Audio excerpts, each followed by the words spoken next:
No, the thing is, mate, I just don't know why people were switching off. I think it might have been too mind-blowing for them. I think my partner might have just been too interesting, like taking a psychotropic drug or something like that. I was telling them something that just blew their mind and they couldn't deal with it. I think that's maybe why the viewing figures were down.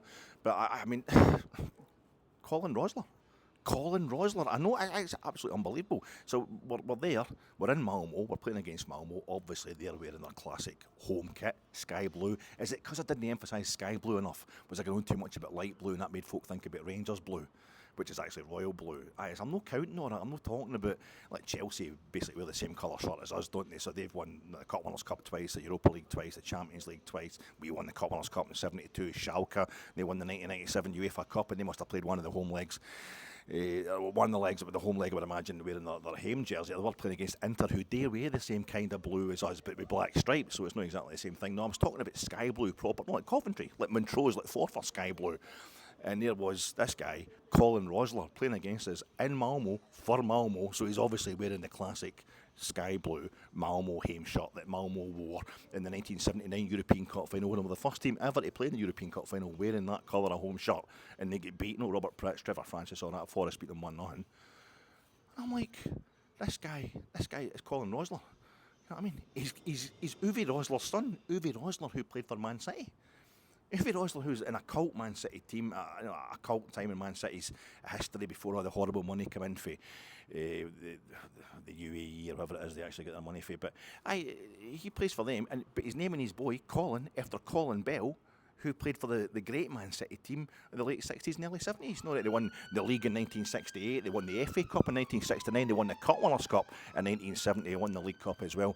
But the thing was, I think he actually named him after Colin Bell, and his other boy's named after Tony Book. Colin Rosler's brother's named after Tony Book for that same team. He's named him after, without knowing the significance. Man City won the Cup Winners' Cup in 1970, and in the final they beat Gornik. No, Gornik that put us out the Cup Winners' Cup the same year. They put us that season. They put us out on their way to the final. That did for Davy White. But the thing is, Man City beat Gornik in the final, no wearing their sky blue home jersey, wearing their red and black stripes, the red and black stripe away kit, which is the same kit they wore when they won the actual FA Cup the year before to get them into the Cup Winners' Cup. And the year before that, just in case you think this is, it's just a tenuous coincidence, and it isn't interesting, it isn't mind-blowing, the year before that, Slovan Bratislava won the Cup Winners' Cup. They wear a sky blue home jersey, you're right, but they weren't wearing it. They weren't wearing it either. They weren't wearing their home sky blue jersey in the final either. They beat Barcelona, and they were wearing all white. Didn't want to colour clash with Barcelona. So it was like, it was getting set up by the time Malmo got into the European Cup final in '79. That was like 3 sky blue jersey teams had lost European finals, and nobody was going to win one. But we're playing against Colin Rosler, who's named after Uwe Rosler, who plays for Man City, sky blue, and he's actually named after Colin Bell, who actually played in the European final for Man City, who usually wears sky blue. But I felt as if it was, maybe folk didn't understand what I meant. It's just really interesting. And Jonas Tern, right? Jonas Tern, people are talking about Robert Pritch and Big Hollander. No, they played for Malmo and Rangers as well. Well, doesn't it actually matter? I mean, he played for Malmo and Napoli, and he played for Roma. And see, the thing is, Jonas Tern, if he'd gone to Lazio instead of Roma, that would have been. And a lot of players do that. A lot of guys play for Roma and Lazio. A lot of managers manage the two of them as well. Because once you get to Rome, you love the place. You want to stay there any reason you can get. But you can imagine he'd have played for 3 different sky blue jersey teams. And Napoli, mate, I'm just saying Napoli. They won the '89 UEFA Cup. They were the first team to win a European trophy on a sky blue. I thought you gone. No, I thought you hanging about for. I was going to do the pod and hang about for a wee pick. No, I thought you were having Monday. You know what? Or you've got it. You just remembered. All right, but I'll see you later. Just try. He's got to go his work. How you doing, folks? This is your Fat Eck post-match reaction pod coming to you in association with Gersnet. Please get on to the Gersnet flagship show tonight, 9:30, live on YouTube. The boys there will give you a fantastic breakdown of today's game at Ibrox and Wednesday's game in the Stadion Malmo. Also sponsored by the wee covers you get on your microphones, which are required right now. You can hear, that's why I don't do the podcast outside Ibrox anymore. It's a nightmare for noise, and I'm just a wee bit worried because I don't have what I forgot to bring. I thought I'll do it outside Ibrox today. Early kick-off, plenty of time. I'm off. I don't know a lot he's on the off this bank holiday weekend, but I've been off Friday and I'm going to be off tomorrow, so I'll just I'm reduced holiday hours, reduced hours service on the holidays, which you deserve, because I have been nipping your heads. Something terrible over the past few weeks with all the shenanigans in the boardroom at Ibrox and all the brilliance, the results we've been racking up on the park. So I thought I'll just do one outside Ibrox, but I'll need my wee. I forgot to bring the wee cover, the wee furry thing. It looks like Spit the Dog. It looks like a wee rat or a wee mouse or something that's just goes in the tap there. See, they tap the wee microphone thing. A wee cover on it, because if there's any wind or any background noise, it really helps muffle that. And I forgot it. I left it in the house because I'm so out of the way of doing this. I usually stay in my wee converted outside toilet. And I've been hanging about the Rangers media, the entrance to the Rangers media section there, because I know a few of the boys just kind of, rolling through Gersnet and all that. So a few of the media boys there, and I was just saying, MD got what is the name for it? I was like, a muffler. MD got a muff. Just give me a muff. Somebody give me a muff. And I was like, no, maybe it's kind of fluffy. Maybe a fluffer. MD, I'm looking for a fluffer. And some of the boys were ignoring me. Guys I actually know, and I've worked with on Gersnet, I'm totally blanking me. I know they've got deadlines and all that, but I felt I was a bit insulted. So I'm a bit worried if there's a wee gust of wind on that, it might get picked up on the mic here. But I think we managed to get away with it, which is that's pretty much what Rangers did today. Managed to get away with it. My name is Alec Anderson. I wanted to be with you alone and talk about the weather, but conditions I can trace against the child in your face won't escape my intention. I'm talking to you after Rangers beat Hibernian by 1-0 in this afternoon's, this lunchtime SPFL Premiership kick-off, to keep going, to maintain this run, this 20-30 games now of winning and conceding no goals, which I think, as tactics go in football, is kind of reliable. Difficult colour green. That's my favourite Dame Maggie Smith line. R.I.P. Dame Maggie Smith. Heard about her passing away the other day. 89 years old. She had a good innings. It's not exactly a tragedy, but always pretty sad. My favourite line, British thesp, Dame Maggie Smith, when she said difficult colour, green. You really need to hurt. She's a bit better at doing it than I am. It's in Gosford Park, which is the Robert Altman directed film. It was written by Julian Fellows. He was a big advisor on it as well.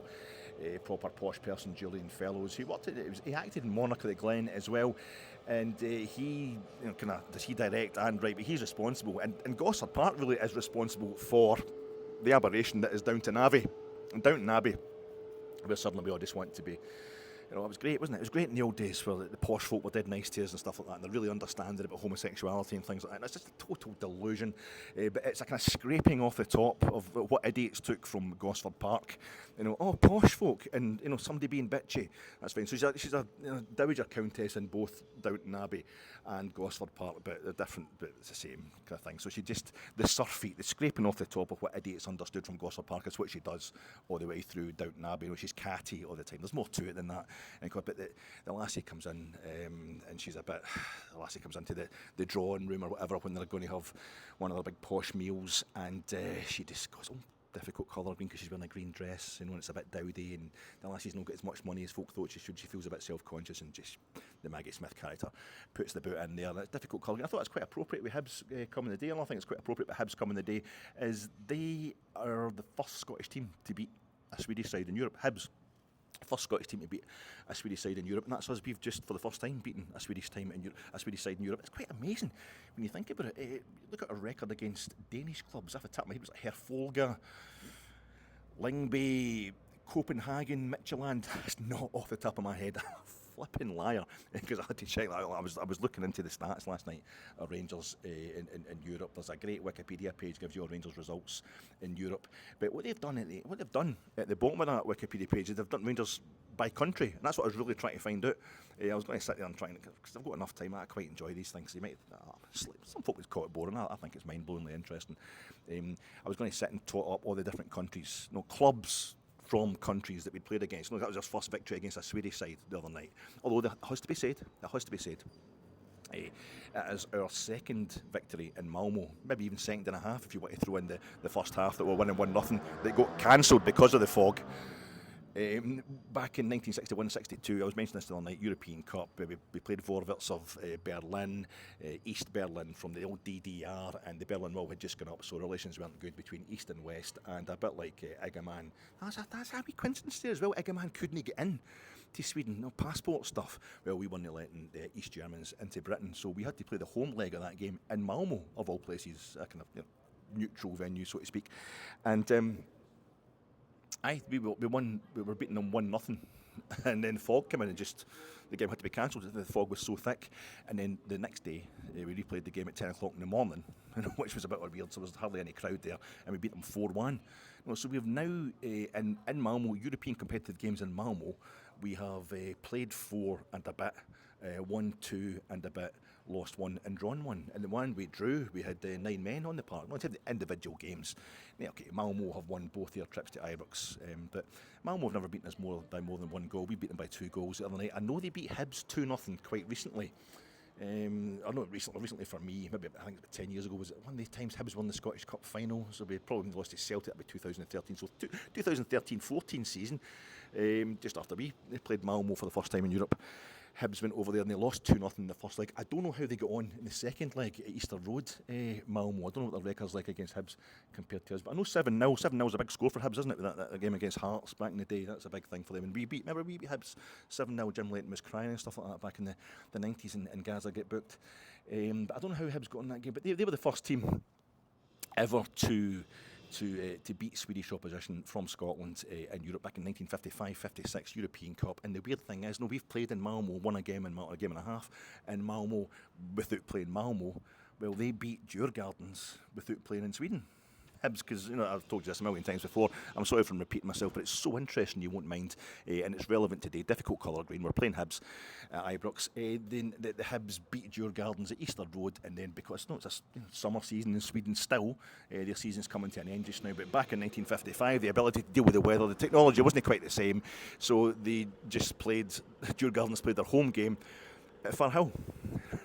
And do Hibs players and supporters feel more away from home anywhere other than Glasgow? I don't think so. I certainly feel more at home in London, Manchester and Berlin than I do in Edinburgh. So it was good. It's a good record for Hibs. They were the first team first Scottish team to beat a Swedish side in Europe, and we were the last Scottish team to beat a Swedish side in Europe, or the most recent anyway. And I just started looking through all these, our record against all the teams from all the UEFA member nations, and there's 55 UEFA member nations now. That's why your champions, the Euros, the European Championships is just ridiculously big, and why there's 4 divisions to the Nations League. But Rangers have only played, we've played 43 different member nations of UEFA, but 4 of them don't exist anymore. Right, and we beat, from all of them that don't exist, Yugoslavia, East Germany, Czechoslovakia and the Soviet Union. Well, we beat 1 from each of them, so that's fine. And this is us, we've now beaten a team from Sweden. So I would say we've beaten a member of every, but we haven't. Because this is what I'm trying to argue with the Wikipedia page on Rangers in Europe. Whoever maintains that, well done to them, by the way, it's a fantastic piece of work. But they've got us down as never having beaten a team from Ukraine, because of course we played Dynamo Kiev. That's the first time, quite amazingly. I know it's 30 years now since the breakup of the Soviet Union, but that's the first time we've played a team from the Ukraine since the Ukraine's been independent. And that's quite a thing. We played Dynamo Kiev in the previous round of Europe. And of course we drew in Poland because they couldn't play in Ukraine, but we lost to them at Hampden.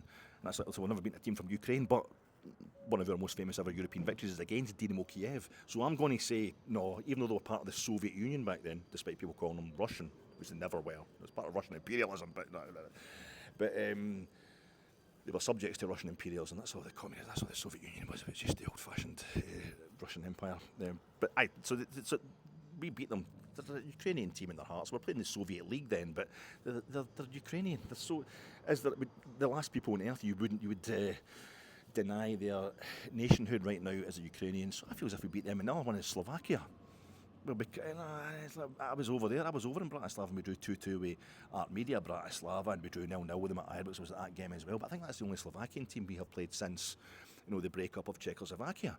But we beat Inter Bratislava in the 60s in Europe, and we beat, as far as I'm concerned, they were part of Czechoslovakia then, but I think I'm going to take that. I'm going to take that we've beaten a Slovak side, we've beaten a Ukrainian side, even just before. I take a point in their history where they weren't allowed to be, Ukrainian or Slovakian, so I'll protect their sense of nation. I think we have, but amazingly, that means, 39, so there's 16 nations. Rangers have been in Europe for basically 70 years, and there's 16 nations that we haven't come up against. Now, a lot of them are kind of recently independent or recently UEFA, like Andorra. We haven't played anybody from Andorra. We haven't played anybody from Azerbaijan, again, an ex-Soviet state. We haven't played anybody from Georgia, and even before that, but even the great Dinamo Tbilisi team in the late 70s, early 80s, never played them, even though they're part of the Soviet Union. Never played anybody for San Marino. Never played a San Marino club. Never played Faroe Islands clubs. Iceland. I find Iceland mind-blowing. They've been in European competitions for the very start, I think, the Icelandic clubs. So I think that's quite weird. 16 different. Can you think of the other 16 nations that will maybe make this? You concentrate on that while I prattle on here. It'll maybe make this a bit more interesting for you. Difficult colour green, said Dame Maggie Smith. And Hibs, with all the shenanigans that have been going on in our boardroom of late, and the upheaval that people have been, I think, pretending is there. You don't play your first 4 home games of the season at your home ground. There's definitely a very material upheaval, but it was for a good reason. I was just reminded of the way things were when we first come back into top flight. There's been a bit of that vibe about it recently. Celtic won 6-0 last night. They won 6-0. We'll never get anywhere near them. I think Celtic will win the league this season. They're definitely looking very good. I think they might do something in the Champions League as well. But we won 6-0 against Ross County at Hampden, which is home, but it wasn't a real home. And we don't seem to be conceding goals either just now. So I don't think we're as far away as people might think, and we've been in a bit of a state. So I'm quite hopeful if we get our act together, we can go big. Do big things, go places. What was the point I was trying to make there? I was getting so confused. It's the European things really getting to me. Wales, never played a team for Wales. That's quite absolutely. It had me thinking the kind of outrage, the faux outrage that's been going on around Rangers just now. The talk of crisis and all that had me thinking a bit about when we come first back into the top flight. And green was a difficult colour. We didn't beat Celtic for 2 years, and we had a terrible record against Hibs as well. I think it took us like a year and a half before we actually beat Hibs, and that might have been a 1-0 at the end of the season. I'm sure we went like 5-6 games against them. They might even have finished in the bottom half of the league one year, so we only got to play them 3 times in the league, but we had a terrible record against Hibs as well. And like, are we ever going to beat anybody green? The first team we beat who play in green when we come back into the top flight in 2016-17 was Rapid Vienna, when we beat them our first game back in a European group stage. At Ibrox at home, first home game. It was 2 each with Villarreal, which was mind-blowing enough. But then we had the Rapid Vienna in the same group. They were at Ibrox. What a great night that was. Beat them 3-1. But even they did us in the return game, and it was the last game of the group stage to beat us 1-0, which meant we couldn't progress. But it was a really difficult time against the green. And the thing we saw today, I was reminded of it today because that was a struggle. I think there's plenty of mitigation for it. I'm not in any way angry about it. It was stressful, but it was well worth it in the end. But Hibs haven't played for 2 weeks, and we've played 3 games since the last time Hibs kicked the ball. They had played on the Saturday, I think, in the league the last time they played, and we played on the Sunday. We played at Tannadice. We won 1-0 at Tannadice. Any given Sunday, Tom Lawrence. We played at Tannadice, and that's another film reference for you. A game of inches. It's a game of inches. You've got to fight for those inches, and we did fight for those inches today. We played the Sunday. The Hibs weren't in the League Cup. They were out by that point, so they didn't play last weekend. Of course, they're not in Europe either. So 3 times we have played, and particularly after Thursday night, a really draining effort over there in Malmo. So I think you saw that today. Hibs looked really slow, ponderous, very deliberate, not in any way entertaining Hibs.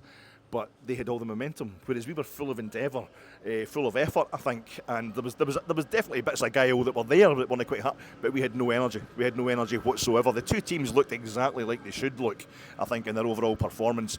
Rangers, in terms of the lineup, there's a few changes there.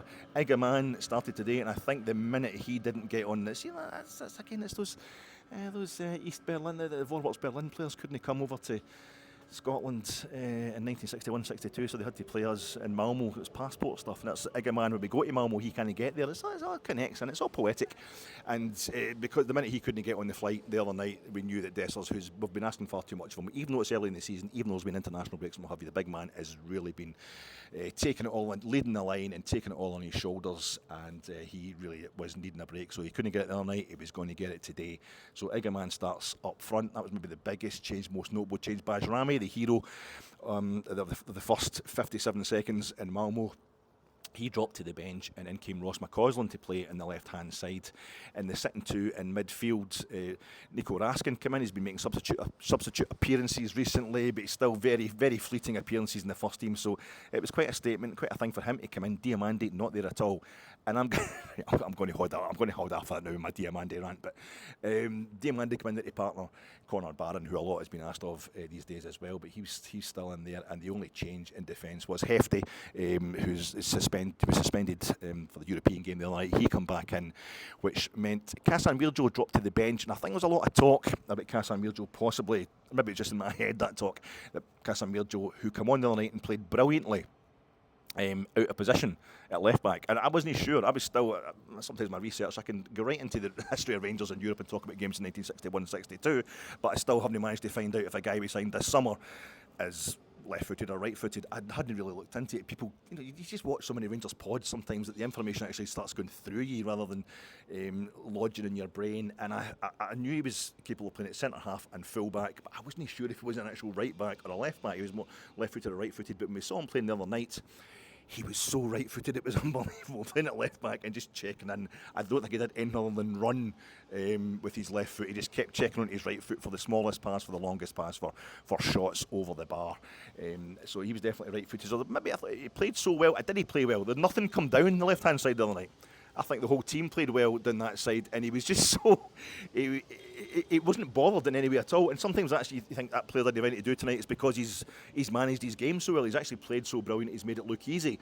But I think there wasn't a lot happening. I don't know if he's fully tested, but he come through that game with flying colours all night. So people are seeing the managers making these signs, up at Tannadice. He literally made the sign that he was going to bring Tav off, didn't do it towards the end of the game. Then he did sub him off against Dundee. It's supposed to be to get him a standing ovation. But we're seeing the possibility of Tav's games being reduced, which a lot of Rangers fans really, really want, and a lot of them, like me, are really scared of because we think he's undervalued and he's more critical to the team than a lot of people realise. But the long and short of it is, Tav started at right back. Casemiro did not come in for Tav today. I'm going to take you away from the wee sweepy guy here, talking about off-field noise. This guy's the best at it, but he's a man just trying to get his job done. So that was it. That was the changes to the team. And out of it, I don't know a single thing. I really don't know anything about Hibs this season except that they lost their first two games of the season, drew their second two league games of the season, and they beat St Johnstone the other week, and that got Craig Levein sacked. And here they were today, trying to make it two in a row again. This time in terms of wins, they would have loved to come here today and beat us. It was kind of dull the whole game. And as a neutral watching this, apart from 2 or 3 incidents and the only goal of the game, it was pretty unentertaining fare. But for us, it was just all about maintaining. And I think the whole crowd knew that today. There was a general feel. There was a few moments of frustration, and in fact, Cherny knows about that more than anybody else. But really, that was just a kind of fear. That was us just going, oh God, we're really worried. That's how it comes out sometimes when the Bears are scared for themselves, but mostly scared for their team as well. We just wanted to get through this game. It's what the Italians call administering the result. When the Italian teams go 1-0 up early, and they will then just set about that. So you've conceded the goal. You're not getting through us. We're going to win this game. We were trying to do that in a deeper sense, and that we'd got the result the other night, the big European result, and now we wanted to make sure it wouldn't affect us today. And it's been the story. When we got to that Europa League final in 2022, we dropped points. We just kept dropping points. At either side of the victory over Dortmund, we dropped points at home to Motherwell after being 2-0 up. We dropped points up at Tannadice despite pounding them because it was a lack of sharpness, because what we'd put into the game at Ibrox. So we know all about this. And then I think the thing that was really governing more than anything else was governing my emotions today was just the time of year it is. We're now this time last, the corresponding weekend last year, I think it would be tomorrow would be the actual day, a year since we lost 3-1 at home to Aberdeen, making Tuesday, which is the 1st of October, a year since we sacked Michael Beale. Now, we really want to get to the point where we've had a manager for more than a year, so that's going to be, I think it's the middle of October, that big big Philip Clement arrived. So we want to make sure he can continue this run, nothing too bad against Leon, and then do St Johnstone next 8 o'clock next Sunday night. I mean, did you bring your smart card today? Smart cards, QR card, printing off your tickets, QR codes on the phone. 5:30 a Saturday night at Hampden, 5:45 a Saturday night at Ibrox, 12 o'clock kick-off on a Sunday at Ibrox, and what have we got? 8 o'clock St Johnstone. I mean, if we think we're hard done to, by the way, you have to think about St Johnstone fans, having to come to Hampden at 5:45 on a Saturday night to play Rangers, and then 6 o'clock last night, I think, against Celtic to get tanked 6-0, and then they're 8 o'clock next. There'll be none of it. There'll be no St Johnstone fans here next Sunday, and that'll no be a slagging for them. I can't blame them. But everything's just kind of up in the air and what have you. There's been a lot of nonsense. We're not even playing at the same stadium. We don't know how we're getting in through the turnstiles, what have you. But we're getting back into it being settled down. The Copeland was open today, and I just wanted to get to that point where we've had a year away from Michael Beale, and we have confirmed, it's all about coming back for that 3-0 defeat at Parkhead, which sent everybody rabid. We've confirmed that this manager has a plan, and he's making that plan work. We're not in Beale territory. And people have been saying to me, well, Michael Beale didn't win the League Cup, but really, at least he did beat Celtic, even though it was a nothing game. Our manager can't beat Celtic, the Clement can't beat Celtic. Is he really that much better than Beale? Beale beat Real Betis at home, so Clement beat Real Betis away, but that's him confirmed. That's 5 straight away games in Europe against decent opposition. Moscow Dynamo, Sparta Prague, Benfica, Real Betis. The big man has won or drawn. He's undefeated in 5 straight away games in Europe. He's got us off to a much needed good start in this European group stage, which could still really be a grind, but we're not going to have any fears about no picking up any points or record defeats or record low points tallies or anything like that. But we're the first time asking this new 8-game group stage scenario, we've got a victory, and we've got an away victory as well. So that's really today was just about confirming it, augmenting it, no having a slip up to Hibs, which I would still have forgiven. I would still have thought, the team's just no gelled yet. He keeps talking about how he needs a few more transfer windows, but you can see the template. You can see how, I was saying this all night, just through Clement being in charge, no matter the players he's got, will be able to beat a Dundee United at Tannadice or a Dundee at home in the League Cup or something like that. When it comes to the bigger games, we're going to slip up, and you can see today that both sides of that, how we would slip up if we'd 1 or 2 players fewer. Diomande's the one for me today. Anybody, I think Igaman, I was waiting for the moment where Igaman today would go through on goal and put it wide, and somebody would turn around and go, Dessers would have buried that, by the way.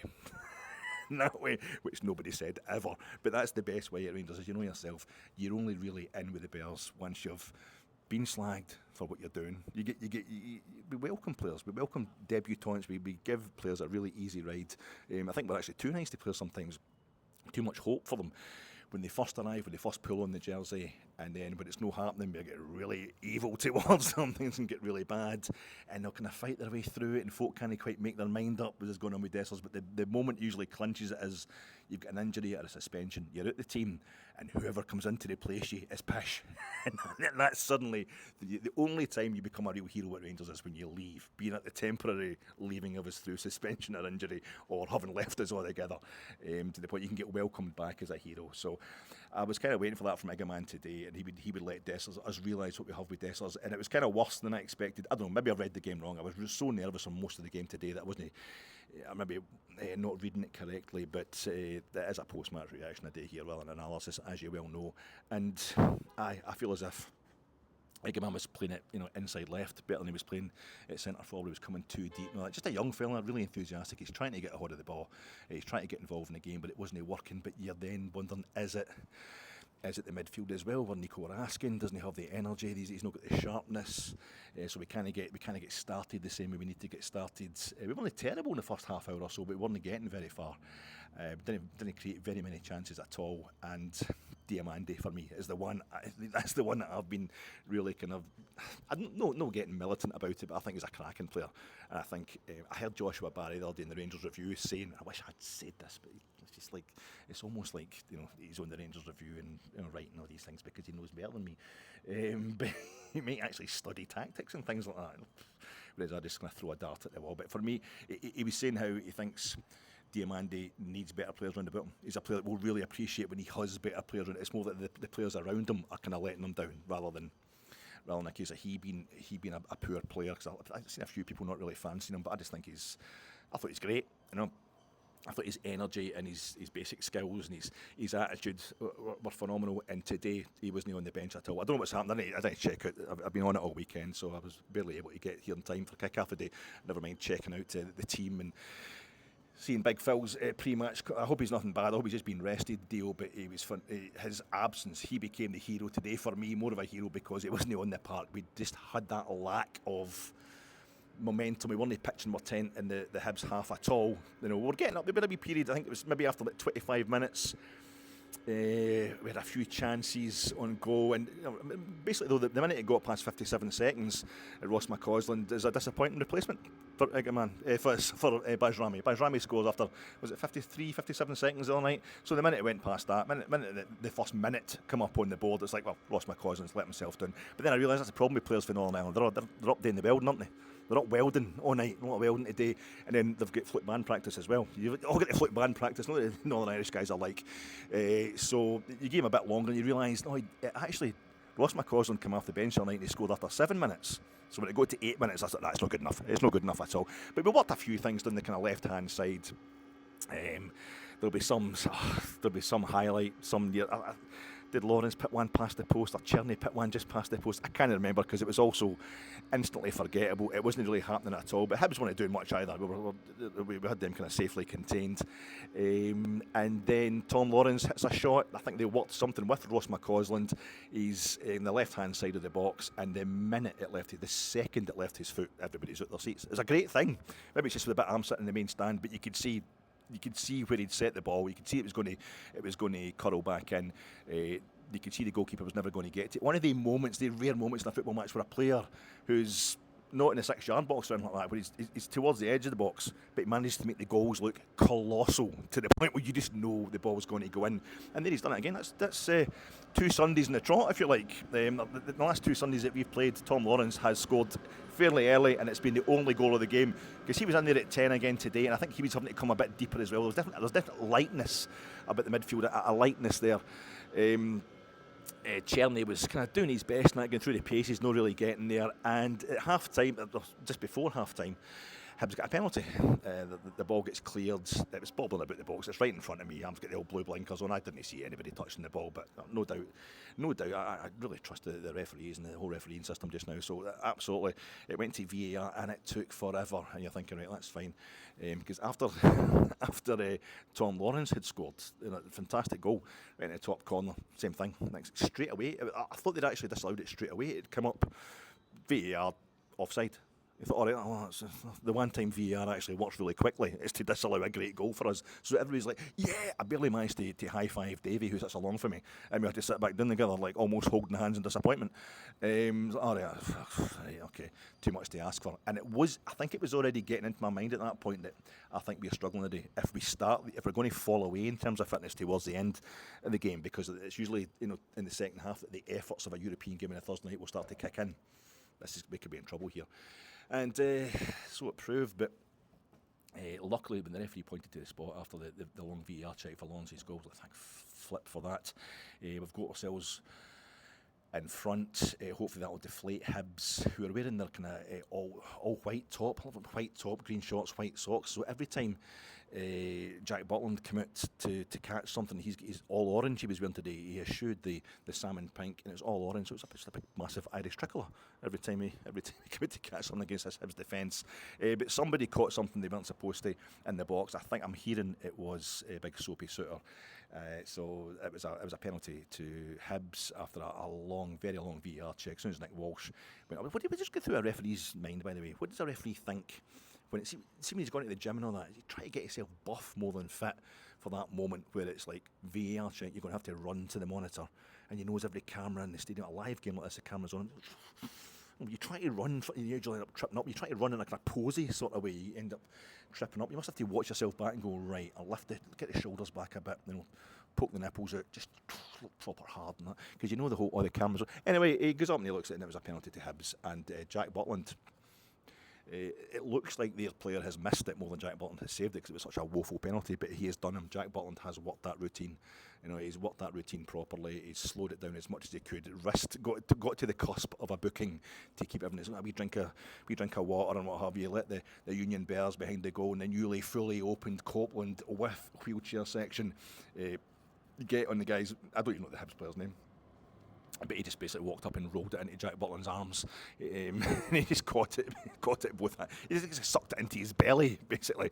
And the place went crazy. And even then, there was like 4 minutes additional injury time. You're thinking, right, we'll kick on, maybe grab a quick second from the rush that gives us and how it deflates Hibs. Grab a quick second before half time. No. Hibs seem to build on the disappointment of missing a penalty. That seemed to spur them on. We hardly get the ball again for the injury time. Half time, the manager obviously sees this.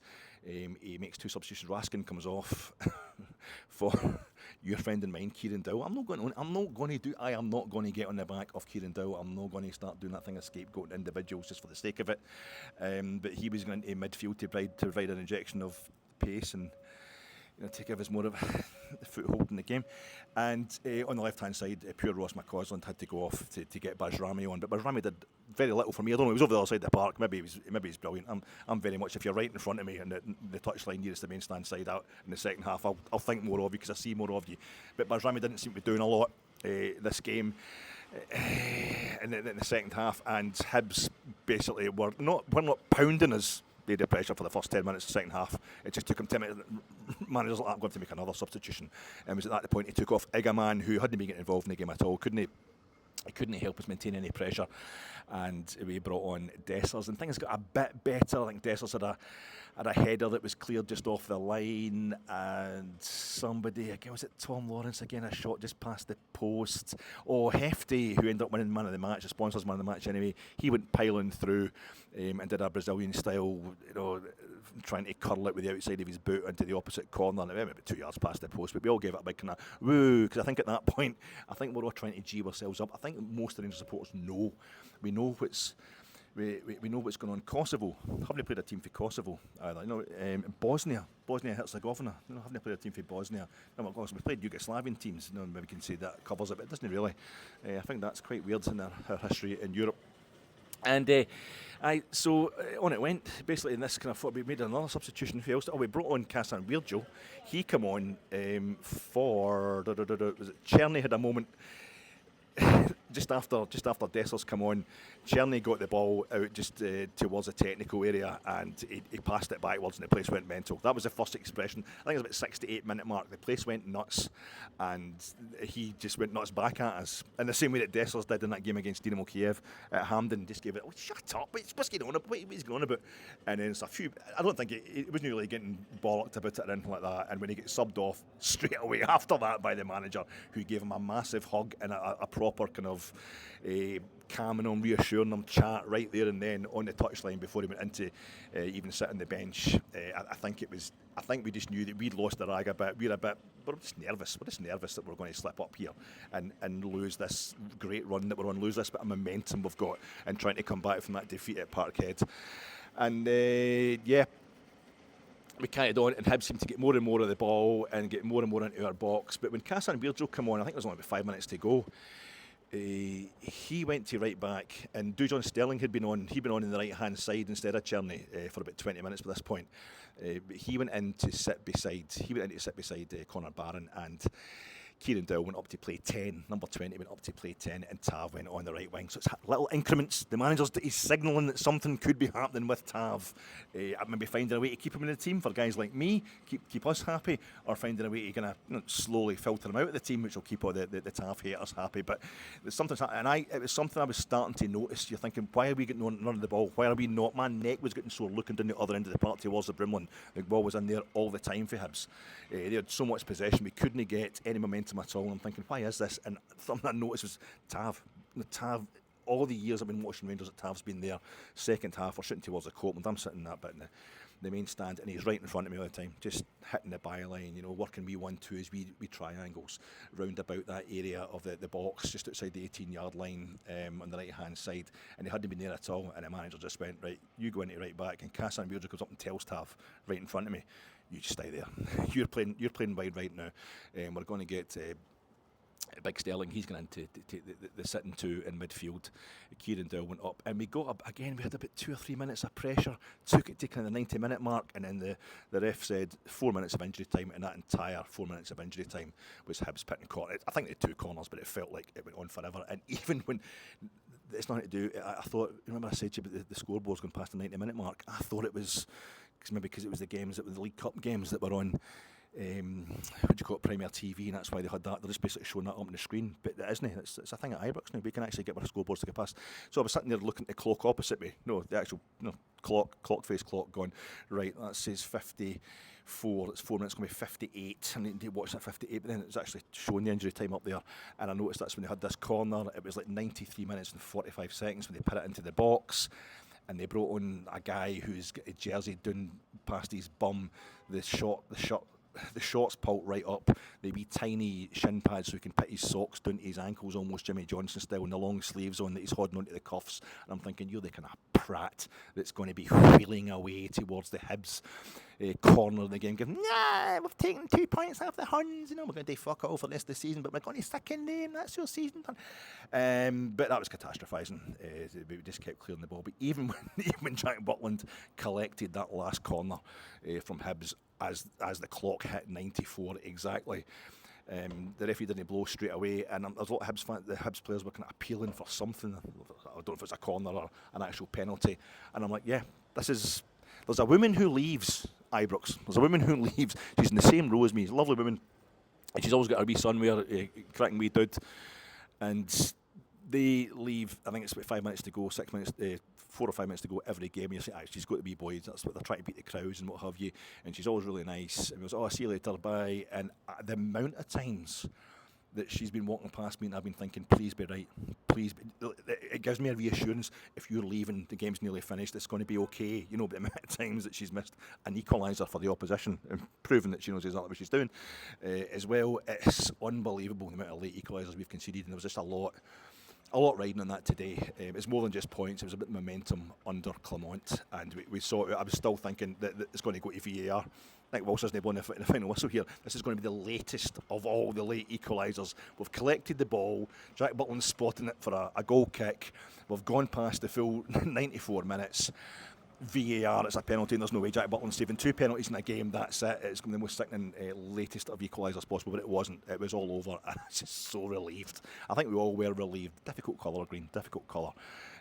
But you talk about actors with range, you know, actors having range. I think that's a myth. I think that's Maggie Smith. I mean, she's basically playing Miss Jean Brodie when she's doing all that stuff, the Harry Potter stuff. You know, she's a kind of Miss Jean Brodie accented teacher when she's doing all that. Doesn't mean she's not a phenomenal actress. And I was thinking this the other day, De Niro, what a cliche I am. Oh, I like De Niro, I love De Niro, I love Raging Bull, and I love Godfather, and what I do, right? Okay, I do. I love going to football on the weekend. I'm such a cliche, but I do love De Niro. But De Niro doesn't have range. He's just brilliant at doing what he does. You know, I think the myth. I was thinking about the other day. The only one I could really come up with was maybe Judi Dench. No, I know she's a cliche. Oh, Dame Judi Dench, fantastic. But I think she's a few roles that would be very, very different. Is it Notes in a Scandal? She's a right psychopath, a nasty piece of work in that. That's quite good. That's very different from, she got the Oscar for playing the Queen, basically, in Shakespeare in Love, none won a cameo, really. But she's very different in her role, but that's even there's not a great deal of range. It's just they do what they do very well. They make you believe in the character, but the character is them. No, Meryl Streep, what an absolute, I mean, I'm going out with John Cazale, nursing him to death, so you can get a bit of the shine off him, his actual genuine talent. John Cazale, actually, you think about him as Fredo, and in oh my God, The Conversation, with Gene Hackman, very different in them, I suppose. You know, and although the fella he plays in Deer Hunter is a total douche, you know, Stan, he's still a different kind of douche for Fredo. in Godfather. So maybe John, and he's a total psychopath in Dog Day Afternoon. So yeah, there's maybe John Cazale, who only did 4 films and is renowned for being so brilliant in such a short time on this earth, has actually got the greatest range of all. But I just think it's a total. You think of De Niro, and it's very funny in the Meet the Fockers and that kind of thing, isn't it? Really, I don't know. They're no great films, but he's very funny. But he's phoning it in. He's just phoning. He did that for the whole latter half of his career. He's just making money, De Niro. Raging Bull is one of the greatest acting performances of all time when he's playing Jake LaMotte. It's one of the greatest ever.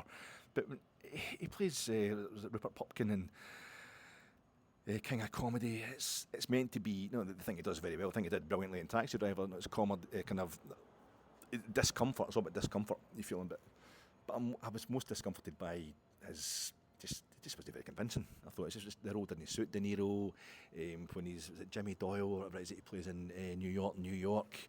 When you put De Niro next to Liza Minnelli in a film that's supposed to be the glamour of the Hollywood musical, the classic Hollywood musical, Liza Minnelli's just going to act you after. She just blew him away without even trying, without even just sheer. I mean, she is camp. Her mum's Judy Garland, her dad's Vicente Minnelli, and it's just like, musical. You're going to put me in a musical. De Niro's got no chance. Totally ill-suited to that role as well. But I don't think there's such a thing as range when it comes to acting. Really, Toby Jones, he's no bad. But I just always compare Toby Jones when his version of what's it called? Oh, I forget it. The Truman Capote story where the guy's getting executed for the real in cold blood, whatever it is. And Philip Seymour Hoffman is the most overrated pile of pish as an actor of all time. He's dead and that, so we've got to be respectful. But the Emperor's New Clothes when it comes to Philip Seymour, he's embarrassing as an actor. And Toby Jones and his Truman Capote compared to Philip Seymour Hoffman just shows you what a real actor's about. It's made me think, but I don't really remember seeing Toby Jones in an action role or anything like that. So yeah, I need to rein that in. I just don't think there's such a thing as range. I think you get in there and you basically be yourself, but the way you can communicate that to everybody else is what it's all about. But in football, the point I'm trying to make, range. We're the team with range. We're the Rangers almost. I think you need a lot of range there. A football team needs people who can do all sorts of different roles all the time. And Rangers have really. The manager is a director, if you like. I've got a lot of problems with directors just now. Actual boardroom guys, directors, but in cinema terms, an actual director, the nearest equivalent for us is Philippe Clement right now, and he is getting the most out of his actors because that was a greatly weakened team today, and he's been telling us constantly. He's been straightforward with us for the word go. We're going to need 3 or 4 transfer windows to get. And I was thinking of the comparisons with Beale, with it being a year since Beale gets sacked. Well, Clement got to the top of the league, then they shut out. I don't think so. I think he made up for what Beale had done. He brought in 3 players, and the peak of that was he brought back the goal difference against Celtic back in February into March. We had a game where we could go top of the league up at St Johnstone. And we did. We had players taking penalties to make sure we were going to be top of the league, so that the balls were in display there, to coin a phrase. We then had to go to Kilmarnock Rugby Park to see if we could maintain that, and we did, despite playing poorly, going to go down, losing guys to injury. We had the game against Hearts here at Ibrox. When we were top of the league, can we play like a top of the league team against one of the other best team in Scotland outside the Old Firm, as Hearts were at that time? And we beat them 5-0. And his 3 January signings all scored. And I felt as if that was, I'm sorry about the noise here, folks. I should have brought my wee fluffer for this. But he proved that day that he's just in the door and he's got us back top of the league, and looking like a league-winning team. The injuries kicked in. This is why I don't do these posts outside Ibrox anymore. The injuries kicked in at that time, and it fell away. But he's got a brand new team. He's basically having the turnover of players that he keeps talking about. There's a reason he keeps talking about it. And look what he's doing with them again. Yeah, we get stuffed at Parkhead, but they've been basically just turning it over. They've been ticking over like a well-oiled machine for the last 10 years, basically, compared to ourselves when it comes to the finances and everything in the background. And I thought John Gilligan earlier in the week, his partner was fantastic. I thought he just came across really, really well, and he sorted out the whole Dave Kigg nonsense really, really well. And the other thing about acting, I was talking about Dame Maggie Smith doing that whole crap, the Downton Abbey thing, obviously coining the money, and she should make as much money as she possibly can, and we all like to work, but how that's a kind of cold play version of, for people who don't understand what Radiohead are all about, there's a lot of emotion going on there. I want things that are kind of outwardly emotional all the time. Oh, Coldplay, there's Coldplay for you. All right, aye, great. I feel as if it's the same thing with the Downton Abbey as the kind of Coldplay to Gosford Park's Radiohead, and John Gilligan's reaction and his part of the other day, the stuff he was talking about, he's the Radiohead, whereas Dave King's hysteria, and people shouting and screaming at the club, that's not good enough. I'll no win in the European Cup every week, then I want everybody sacked and what have you. I think the majority of us, John Gilligan's, he's a Radiohead to that. Dave King's the Coldplay, and I think that most of us get it. Most of us understood it. And I think he felt, although there was tension in the air today, and there's a wee bit of a back and forth with one player, with Cherney, he found out on Thursday night that the Rangers are a Europa League team. He found out the Europa League stuff, so he should find out the other side of it today as well, and that's him schooled. He'll be right. He'll be all right to play against Leon on Thursday, with a bit more understanding about what it is, what Ibrox is all about. But I think the most of us know what it's all about. We just want to see this manager get a few more results. Not to see him get every result ever, I want to see him win everything, but I think he's just a couple of results away from taking it into the middle of October and knowing that finally we've got a manager who's going to be here for more than a year.